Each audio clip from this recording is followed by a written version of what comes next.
உங்கள் யாருக்காவது இது என்ன வகையான அனிமல்னு தெரிஞ்சால் கீழே கமெண்ட்டில் சொல்லுங்கள். ஏன்னா இதை நாங்கள் பூனைன்னு நம்பி ஏமாந்து வாங்கிட்டோம். ஏன்னா பூனைங்க பண்ணுற எந்த வேலையும் இந்த பூனை பண்ணுறதில்ல.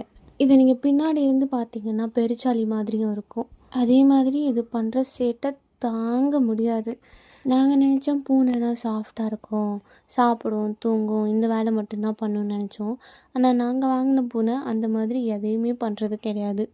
இது முயல் மாதிரி தாவும், புலி மாதிரி ஓடும், சிறுத்தை மாதிரி கீறி வைக்கும், அப்புறம் நரி மாதிரி பதுங்கி பாயும். இந்த வேலைலாம் இந்த பூனை செய்யுது. ஆனால் நாங்கள் பார்த்த பூனை எல்லாமே சாப்பிடும், தூங்கும், அவ்வளோதான்.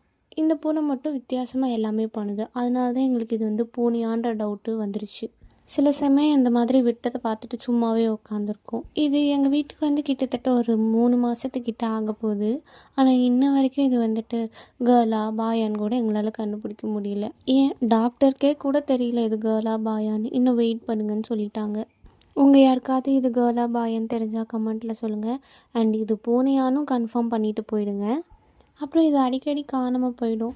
இது நாங்கள் தேடணும், கூப்பிட்டாலும் வராது.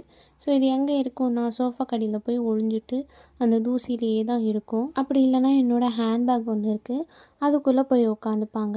சார் நாங்கள் தேடி தேடி தேடி ஒரு பக்கம் டயர்டாகி அப்புறம் அவருக்காக தோணும்போது வெளியே மியாவ் மியான்னு கத்துவார். ஏன்னா அவருக்கு ஃபுட்டு வேணும், பசி வந்திருக்கும். ஆனால் தூங்கும்போது மட்டும் என்ன பண்ணாலும் தெரியாது இவனுக்கு.